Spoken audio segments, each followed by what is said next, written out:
The thought sent shivers down their spines. They regretted having offended Dustin and how foolish they acted. They had underestimated him, causing them to miss out on a valuable talent. If they had established a good relationship with Dustin, they could have effortlessly risen to greater heights. Impressive, kid. You hid your true abilities so well that even I didn't notice, Christopher remarked. He exhaled a long sigh of relief. The Murray family had significant resources. However, it was still a struggle to defend against the relentless attacks. Fortunately, Dustin had intervened and reversed the situation.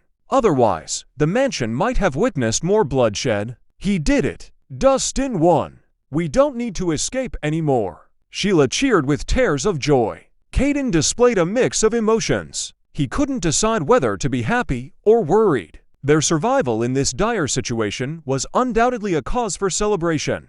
Even so, Dustin showed outstanding performance and incredible skills. It made him unsure about how to approach the situation. Their past conflicts didn't help, either. Kill every last one of the Kimbokuans. Kill them all. After defeating Antonio, Dustin took no time to rest. With a swing of the Celestial Blade, he led the Murray forces in wiping out the rest of the Kimbokuan assassins. With Antonio gone, the assassins found themselves with no means of resistance. Within moments, they were defeated. The elaborate scheme that took 5 years to plan ultimately ended in a disastrous victory for the Murrays. They had eliminated the invaders, but they had also suffered substantial losses. They sacrificed a significant portion of their elite forces. At the same time, they also implicated many innocent guests in the chaos. These guests were people with connections to the Murrays. They spanned various professions and fields. With such significant losses, it would take them at least 3 to 5 years to fully recover. The only thing worth celebrating was that Christopher survived. As long as Christopher was alive, the Murrays would never fall. It would only take time for them to regain their former glory. After the battle ended, Millsburg's official authorities gradually arrived. A large number of soldiers rushed in to escort the guests and secure the Murray residence, clearing the battlefield. It was only then that everyone's anxious hearts found some relief. Kid, I owe you a great favor this time. Without you, I might not have made it out alive. Christopher approached Dustin and expressed his gratitude. It was nothing, General Murray, Dustin replied with a smile, not wanting to take too much credit. He had owed Christopher a favor due to the Cherusia. Today, he finally returned the favor. Who would have known? I didn't expect you to be so talented. You are comparable to your mother back then. Christopher looked grateful. Thank you for the compliment. Dustin smiled and took out a tablet. I refined this Tiggeruis. It's extremely effective against internal injuries. You should try it. Oh, really? Christopher was curious. After a close inspection, he swallowed the tablet whole. Very soon, he expressed his amazement and praised. This is indeed a miraculous panacea. My congested energy is flowing smoothly now. It's amazing.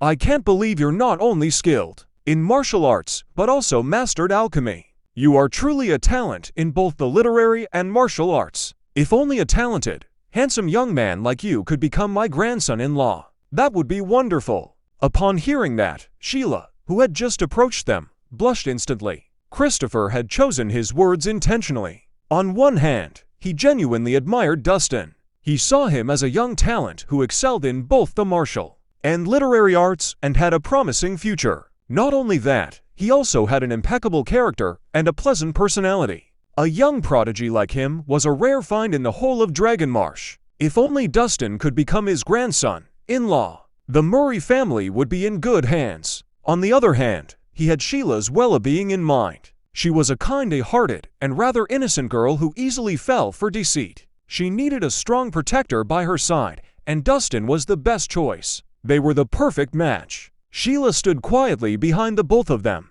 Her face was tinged with a blush, reflecting both shyness and anticipation. She waited for Dustin's response, hoping to hear the answer she desired. Thank you for thinking highly of me, General Murray. But an ordinary citizen like me is not worthy of Ms. Murray. Dustin declined while shaking his head. Kid, I know who you are, so it's pointless to put it that way. I just want to know if you have any feelings for Sheila. Christopher asked again.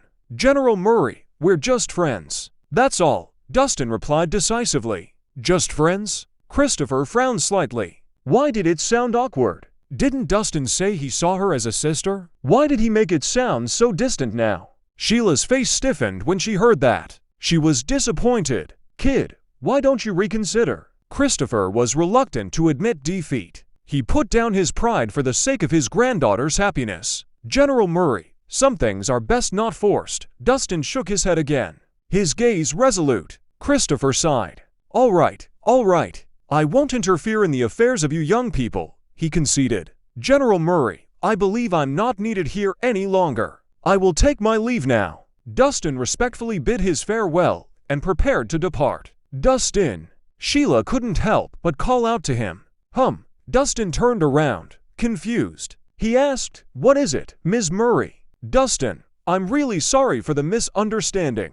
Please accept my sincere apology. Looking down, Sheila appeared remorseful. Ms. Murray, you did nothing wrong.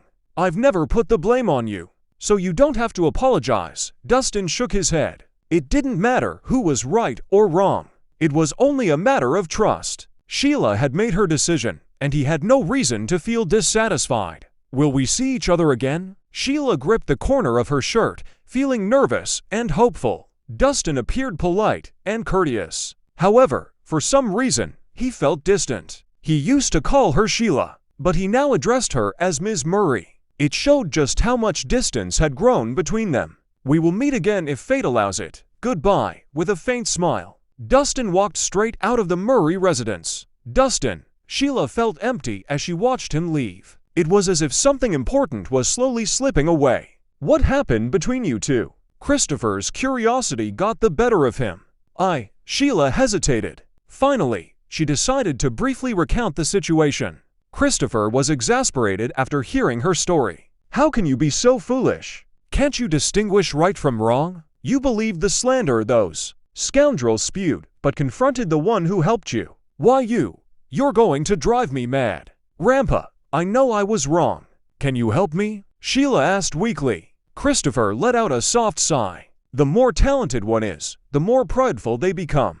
Going back to how things used to be won't be easy. You've made your decision. While he may not blame you, things will never be the same. What should I do? Sheila was visibly anxious. Just go with the flow, Sheila. Only time will tell. Perhaps you can meet again someday. Christopher shook his head. Although that was the advice he offered, he knew it was too late. Once a rift had formed, no matter how hard one tried to mend it, the scar would remain. After leaving the Murray residence, Dustin drove back to Zephyr Lodge. As soon as he walked through the doors, an anxious Cornelius rushed out to meet him, yelling as he ran, Sir Reese, we have a problem. We have a big problem.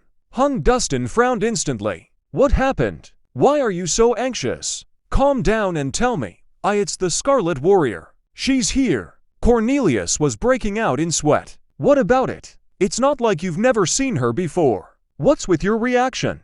Dustin rolled his eyes at him. Cornelius had experienced worse things. Why was he getting anxious over such a small matter? It was embarrassing. There's more. What? Can you just finish your sentence? Why are you so fearful? It's embarrassing. Dustin was slightly put off. It isn't just the Scarlet Warrior. Ms. Hummin has also arrived. They've met. Cornelius exclaimed. Dustin was shocked. It was his turn to be unsettled. Why didn't you say so earlier? I was trying, Cornelius said, feeling perplexed. Wasn't Dustin all haughty earlier? Who was the embarrassing one now? How are they? They're not fighting, are they? Dustin asked. He knew Scarlet's temperament well. Once she decided to act, no one could stop her. No, but the air between them in the room is pretty intense. Cornelius involuntarily shrunk back in fear. Where are they? Dustin pressed further. In the guest lounge. Let's go. Come with me. Dustin left for the guest lounge in a hurry. Cornelius could only follow him helplessly.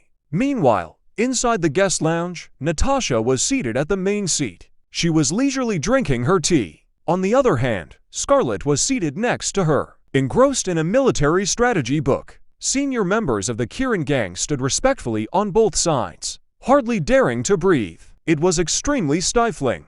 In the end, Natasha was the first to break the silence. Ms. Spanner, How long have you known Dustin, if I may ask? Since we were children, Scarlett replied coldly. Oh, so you're childhood friends. Natasha raised an eyebrow. We're also arranged to be married, Scarlett said confidently. Marriage? Natasha chuckled. Times have changed. I doubt your arranged marriage still holds any weight. Our families have been friends for generations. Of course, it still stands, Scarlett replied with an icy stare. Traditions are one thing, but has Dustin agreed to the arrangement? Natasha smiled. How do you know that he won't agree? Scarlett countered. Because I'm his woman. Natasha puffed up her chest, showcasing her prominent assets with pride. You're not worthy, Scarlett shook her head. That's not up to you to decide. Natasha maintained her smile. I'm warning you. Stay away from him, or I'll kill you, Scarlett said coldly. Really, I don't believe you. As soon as Natasha said that, she heard the sound of a sword being unsheathed. Before she knew it, a viridescent sword was pressed against her throat. Say that again. Scarlett's expression was frosty. She pointed the tip of her sword against Natasha's throat. If she just pushed forward an inch more, would easily end up dead. Natasha frowned at the sight of the blade against her throat. She hadn't expected Scarlett to have such a bad temper and draw her sword without a word. She was also certain that Scarlett was serious. If she provoked her further, she would be as good as dead. It seemed like she had met her match. This woman before her was harder to deal with than Dahlia. Stop it! Amid their deadlock, Dustin suddenly rushed in.